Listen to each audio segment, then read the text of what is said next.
Escolas de imagens. Quem educa o nosso olhar?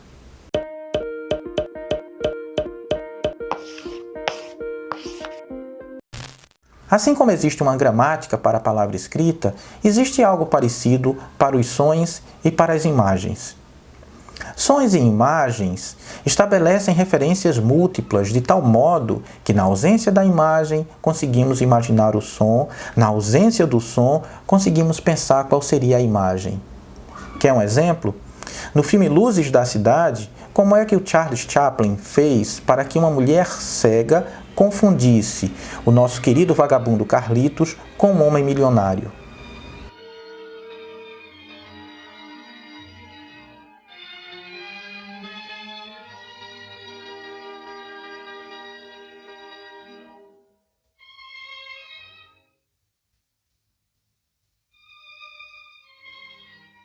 A exemplo do que acontece com a palavra escrita, as imagens também possuem a sua estética, elas possuem a sua lógica, elas possuem a sua gramática.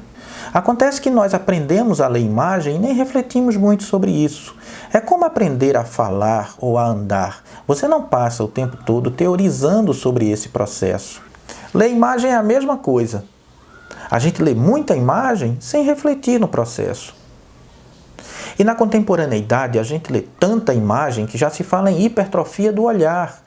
É como se os nossos olhos, a exemplo do que acontece com os músculos de um fisiculturista, estivessem se exercitando demais. Mas você já se perguntou com quais escolas de imagens você lida ao longo da vida? A educação visual de um brasileiro médio normalmente é mais elaborada do que o seu letramento formal.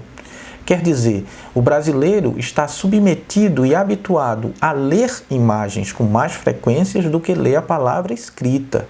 Você, por exemplo, cresceu submetido a duas grandes fábricas, duas grandes escolas de imagem, o cinema e a TV.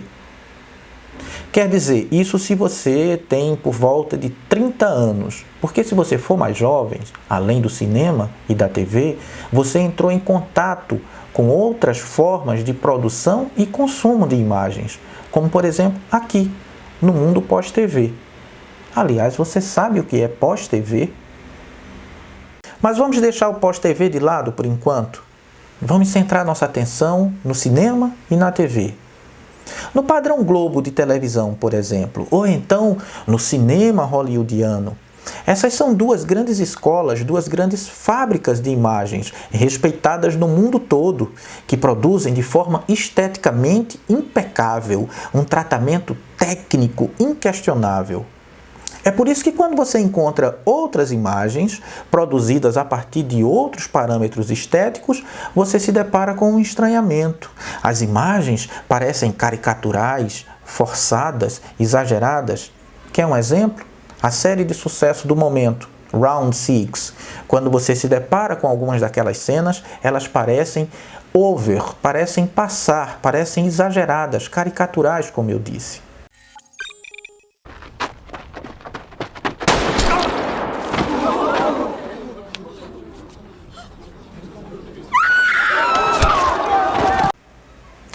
Mas o fato é que uma série como aquela, ela trabalha e lida com uma gramática um tanto diferente.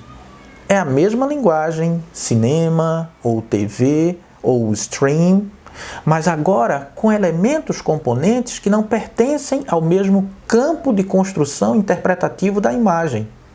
Aqui fica a impressão de que é preciso desnaturalizar as escolas e os ensinamentos que fundamentam a elaboração das imagens que estão ao nosso redor.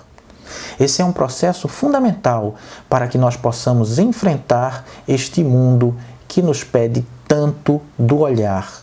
É preciso estranhar o estranhamento que a imagem, sobretudo a do outro, provoca. Mas óbvio, isto é apenas uma impressão.